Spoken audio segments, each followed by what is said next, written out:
who's the real deal. Moses Itauma.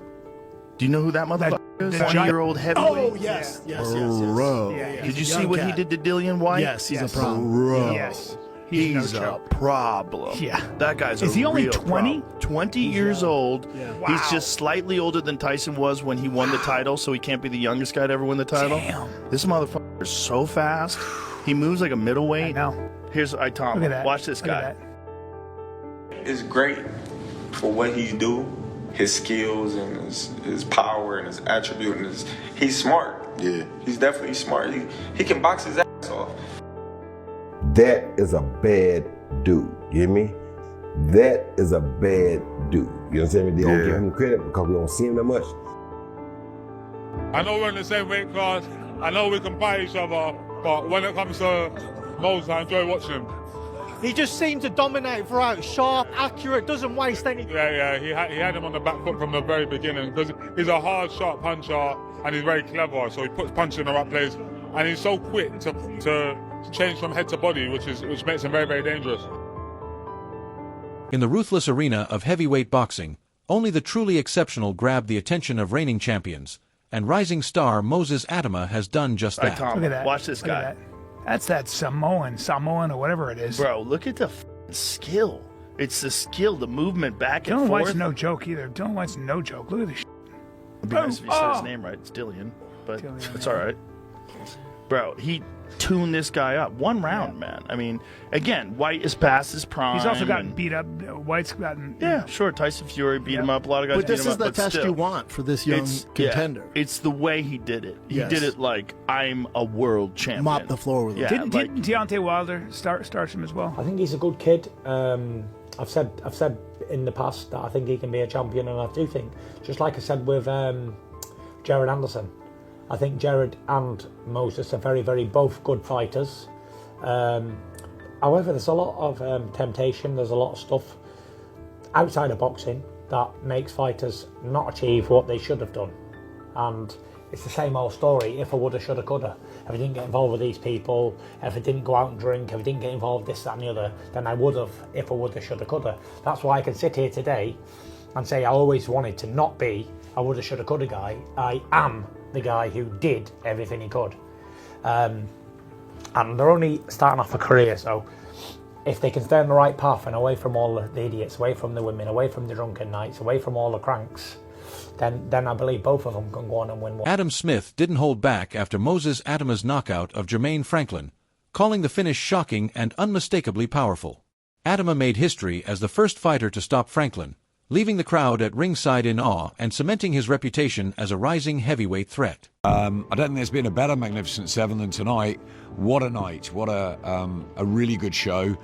Even matches, fantastic stories, drama, knockdowns, beautiful boxing. We had everything. I don't know what I'd go out and remember. Obviously, Moses, dynamic, phenomenal, an incredible performance, and we're all sort of wow and excited about him. Indeed. And then with regards to Moses, everyone's giving him the plaudits, which he fully deserves. Did you pick up any weaknesses? You know, anything that you think, oh, maybe they need to work on that? He got caught and he smiled. It was just in front of us. Yeah, I think that's good. You're going to get wet in boxing at some stage, and he's had everything go his way. Look, I mean, it was a 95% dominant performance, wasn't it? But it was good that Jermaine Franklin threw a few, and he was really brave in there. He could have sat it out after that temple shot in the third round, but the bell just about got there, and he came back a little bit in the fourth. And yeah, I just think Moses kept his composure. I think he wanted to get him out of there in very, very quick fashion, maybe in a round or two, and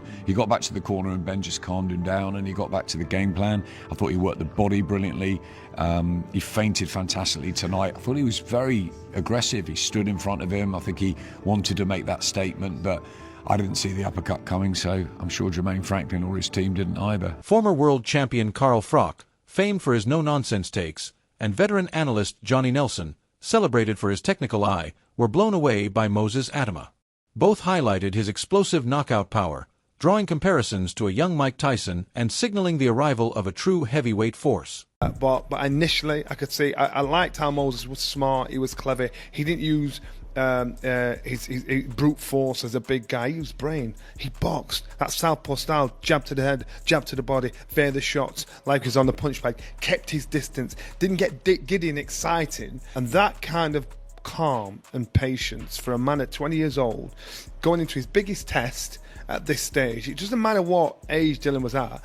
It was a case of how he dealt with the pressure and how he dealt with the pace, how he dealt with the situation. Do you remember when Frank Bruno staggered Mike Tyson? And he, oh my God, you get excited or you get drunk on the success. None of that from Moses. Moses was cool. And so that probably would have happened at some point, because he showed initially in that first minute, he just had it all going for him in the right. Nelson pointed out that most fighters would crumble under such pressure, yet Moses Itauma stayed unshaken. Frock praised his maturity and poise, noting that this calm, paired with devastating knockout power, evoked memories of a young Mike Tyson, a rare, fearsome combination in today's heavyweight division. Being that style, what you saw from Moses, but Moses' style, his youth, his pace, his IQ was spot on. You couldn't at that stage was spot on. Kept his distance, used his footwork, in, out, in, jab, boom, and then varied it up, body, head, dummy to the head with that southpaw style. So both hands. That's a lot to deal with from a young gun that's there. So you saw Dillian having to back off and trying to regroup himself. But Moses was sharp enough and smart enough to keep his distance but keep the pressure at the same time. Yeah. So in a way, giving him no way out. And I think how he executed it was spot on. It was bang on. And you know what? I think a lot of people probably thought Moses is going to do the job, but I don't think anybody thought Moses would do the job. One of the defining moments in Moses Itauma's rise came against Dillian Whyte, where analysts stressed its huge impact. Itauma didn't just win. He demolished a proven durable contender inside one round. Something rarely seen, instantly raising eyebrows and signaling his arrival as a serious force. Let me ask you this question. Who's ever done that to Dillian Whyte before? The answer's no one. Because 10 years ago, when Dillian Whyte had about 1,000 less miles on the clock, AJ had him in all kinds of trouble in the first round. But Dillian survived. He came through and he lasted until the 7th with Anthony Joshua. I think Tyson Fury took 6 to take out Dillian Whyte, and Povetkin did him in 5, but Dillian Whyte did avenge that loss. So it's fair to say that although we've seen Dillian Whyte beaten and knocked spark out, this is the quickest we have ever seen it done. And that's why I don't want to take anything away from Moses Itauma and say, well, it was always going to happen. And yes, many pundits did predict this to happen. But I'm happy to sit here and personally say that I didn't think it was going to happen, not in one round. Experts highlighted that Dillian Whyte wasn't an easy target. He came in sharp, battle-tested, and still very much a dangerous contender with a string of credible wins. Moses Itauma's one-round demolition, therefore, wasn't just impressive. It was a statement against a top-tier, experienced heavyweight. I really felt like we were going to get a showing out of the body snatcher, and despite me not feeling like he was going to win the fight, I did think we would see enough from him to show that he still has a little bit more to offer in this heavyweight division. And there is still a question there of whether he does or not, because many of the pundits that you'll see at the moment are saying that Dillian Whyte should retire, but they're not saying the same about Derek Chisora. They're not saying the same about plenty of fighters. And they did say the same about Joseph Parker after Joe Joyce beat him. So I wouldn't be so quick to write him off. But at the pinnacle of the heavyweight division, not anymore for Dillian Whyte, in my opinion. But that doesn't mean that the body snatcher can't still be in fun fights. And hopefully in more fun build-ups, because this one was a little bit dull, and a lot of people were saying that it's because Dillian's scared, he's rocked up, he's not confident. Derek Chisora stressed that Itauma's age is misleading. His aggression, composure, and hunger make him far more dangerous than many expect. In fact, Chisora went as far as criticizing the matchmaking, suggesting that Whyte wasn't ready for such a high-risk opponent after a layoff. Compare Moses to Mike Tyson, do you understand? Because no, you can't. You actually can't. So do you think it's a bit unfair that he? I mean, like everybody's trying to say he's like Mike. Nah, it's just a lie. There's only one Mike Tyson. I don't know why we're trying to put his name again with Mike Tyson. No, he's Mike Moses. Tyson, he's Moses. Mike Tyson smokes weed. Mike Tyson, is a vicious guy. Moses is not that guy. Mike Tyson didn't have his dad around. Moses got his dad, his mum, his brothers. No, you cannot compare that. Even in the ring, it's different. Listen, guys didn't want to spar Mike Tyson. Yeah. Guys didn't want to fight Mike Tyson. You understand? People, let me explain that to you, understand?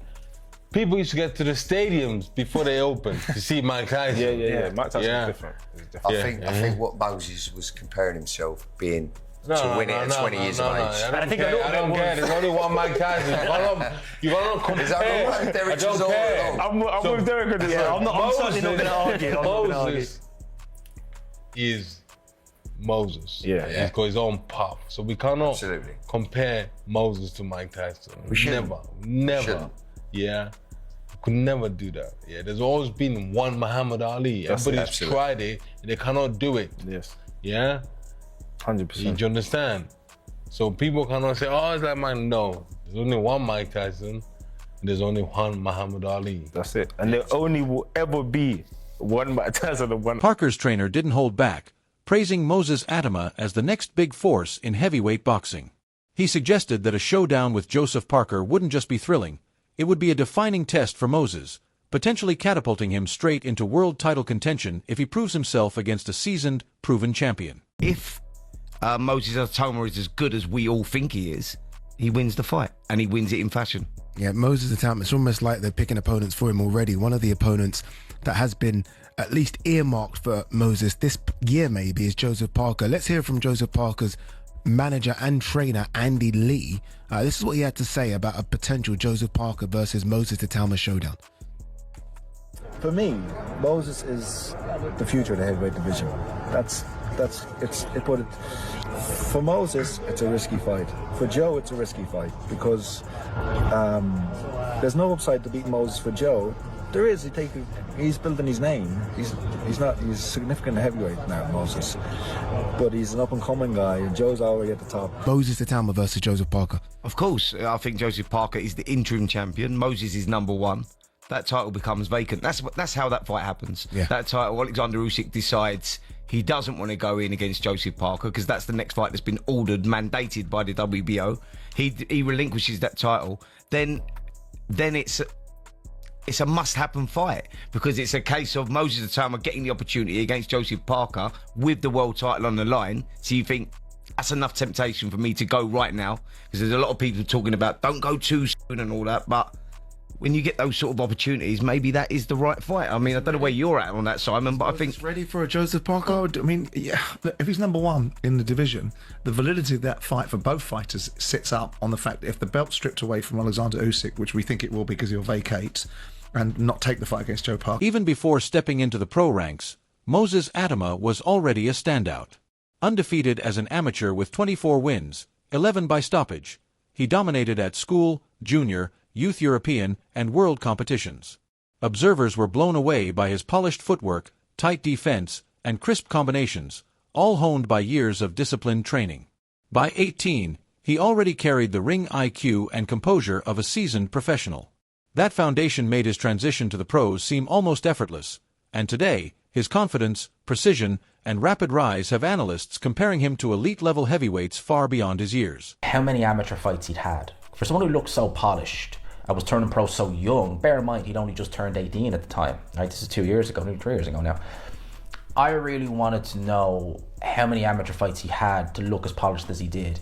And in that interview, he told me it was something like 22, 23 amateur fights, which is really, it's quite a low amount. It was a bit of a kind of land when he said it. I remember at the time thinking, huh? And then obviously you're interviewing, so you want to try and get the next question. You don't want to be just stopped in your tracks, but it genuinely nearly did stop me in my tracks, given how polished he looked and how good he looked. You know, I was thinking, yikes, that's actually a bit of a strange one for someone to look that polished in such short of a time. Andy Lee gave a rare inside look at Moses Itauma's grind, revealing how he went head-to-head with former world champion Joseph Parker in sparring sessions that were nothing short of brutal. These weren't just practice rounds, they were full-on wars, Lee said. What makes this so telling is that sparring often exposes weaknesses, yet Moses consistently impressed, holding his own and even pushing Parker in intense exchanges. Considering Parker's durability and skill, the fact that a young prospect like Itauma could match him at such a stage signals he's already operating at an elite level and ready for serious world-class challenges. Was fighting Zhang. Moses came out for a couple of weeks, and Yeah, they had some great spars. Great spars. They were tough spars. Tough 4 rounds. They went to war basically for the 4 rounds. 4 rounds that Moses was in, it was like a war. And yeah, he's a good guy to be around as well. We enjoyed his company. It's justified to an extent because he's doing what he should be doing. He's knocking out all these opponents in a great style. And people like knockouts, you know, so he went by knockout. It gets people's attention. I think, it's warranted, some of the hype. In this day and age, it's always over too much. The criticism too much and the hype is too much on either end of the spectrum. But he's still young and still developing, still has things to learn and improve on, but for right now, he's doing everything right. Moses Itauma is laser-focused on proving himself at home before taking on the world. He's deliberately targeting tough British opponents like Solomon Dakers, rejecting easy wins in favor of battles that test his skill, sharpen his craft, and earn respect on the UK scene. Itauma sees these domestic wars as building blocks, each victory adding credibility and momentum for a future at the global level.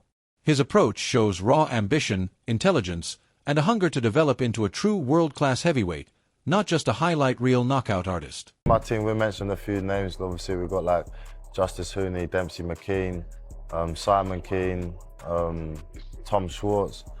But I feel like it's going to be nice to get a British fight under my belt. So I feel like I'm looking for the winner of Solomon Dakers and David Adley, Fraser Clark. Johnny Fisher did really impress me the weekend. I did not think that he was going to do that against Alan Babbage. And I feel like now he's someone to be taken serious. I don't think he's just like a ticket seller for Eddie Hearn. I actually do believe that he's a man to be taken serious now. So even that's a potential fight. Gareth A. Davies sees Moses Itauma as a real threat to Anthony Joshua, highlighting the young heavyweight's speed, power, and tactical intelligence. He points out that Itauma's fearlessness and explosive style could disrupt Joshua's rhythm, making a showdown highly competitive despite Joshua's experience and accolades. Davies frames it as a potential generational moment, suggesting that Itauma's meteoric rise might force even elite veterans to adapt, or risk being overtaken by the new wave in heavyweight boxing. Gareth Davies had this to say about AJ possibly taking on Moses Itauma. And he had to say this. He said, "I don't think Joshua gets beyond 3 rounds with this kid." Damn. Let me counterpunch. Gareth Davies, he's never been a fan of AJ because he was a fanboy of Tyson. So you know you can't have it both ways. You can't be a fanboy of Tyson and then a fan of AJ. That just won't happen. So I expect him to say that. I expect him to say something like that. But is it true? If AJ decided to fight Moses Itauma, AJ, I think, knows Moses because remember, they were in the same camp for a while. They sparred together. They shared time together. Moses never fought Dillian White or never sparred Dillian White. He sparred everybody else. Joshua, Fury, Parker. He sparred a lot of people. Okolie, you know, the list goes on. But I'll say this. I think AJ fighting Moses Itauma, I don't know what would be in it for Moses versus what would be in it for AJ beside a hard ass. Simon Jordan and Adam Catterall both emphasize that Moses Itauma's youth is a hidden weapon. At just 20, he's showing the poise, ring IQ, and strategic creativity of a seasoned pro, handling pressure and pacing fights in ways many veterans struggle with. Catterall notes that while Itauma already looks mature in the ring, his physical prime and skill ceiling are still far ahead, suggesting a long trajectory of growth. This mix of youth, intelligence, and raw talent positions him as a rising heavyweight star with the potential to dominate for years to come. The headline event against what we would class as a commercial name. There was a lot of pressure on him last week. I think when me and Simon sat down last week on Simon's Talk Boxing show, I think we were all on the same page that we thought the two would come through and that he would win the fight. It was whether he would do it quick or whether he would do it late. And you know, when you have a fight week like that, lots of the eyes of the world are on you. As a 20-year-old man, we need to keep reminding everybody just how old this young fella is. I thought he dealt with it absolutely fantastically. All week, the interviews that I watched, he looked like he was bang on. He speaks with... He's such a stoic guy, the way that he speaks with such calm and reassuredness. And then to get in there on a Saturday evening and do what he did in the manner that he did it. You're with Adam and that, Simon. He ticked every single box. Well, I think Adam's assessment was absolutely right about the nature of the event. A headlining event where all the focus is on him, all the pressure, to some extent, despite his protestations during interviews during the course of the week that he didn't feel under pressure. There was always this indication that there was pressure because he goes into a fight, people expect him to knock people out. People are comparing him to a young Mike Tyson. At this stage in his life, Mike Tyson had 28 fights before he fought Trevor Berbick to win a world title. This kid's had 12. The flip side of the argument is that Dillian Whyte was, unfortunately for us, was precisely what we had forecasted, which was a lamb to the slaughter in terms of a seemingly disenfranchised fighter that wasn't mentally in the right place, it seems, at any point during the course of the last week.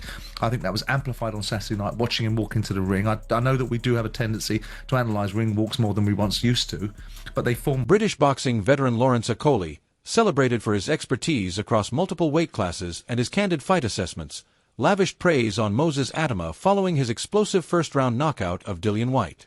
Okolie wasn't just impressed by the outcome. He pointed out that Itauma's performance far exceeded what is normal for a fighter of just 20 years. He noted how the young heavyweight blended immense power with strategic intelligence and calmness, qualities usually seen only in experienced pros. According to Okolie, Itauma's composure while controlling the tempo and delivering precise, fight-ending blows revealed a level of skill and maturity beyond his years. That ability to stay poised under pressure, Okolie suggested, signals that Itauma is not merely a rising star. He's a formidable force poised to reshape what is expected from boxers of his generation. The thing is if you haven't sparred him or whatever else, you get a first-hand experience. Like, oh wow, this isn't a normal 16-year-old, 20-year-old, whatever else. It's a real fighter from young, let alone now. So, what's your take? Has Moses Itauma already cemented himself as the most threatening young heavyweight in the game? Share your thoughts down in the comments below.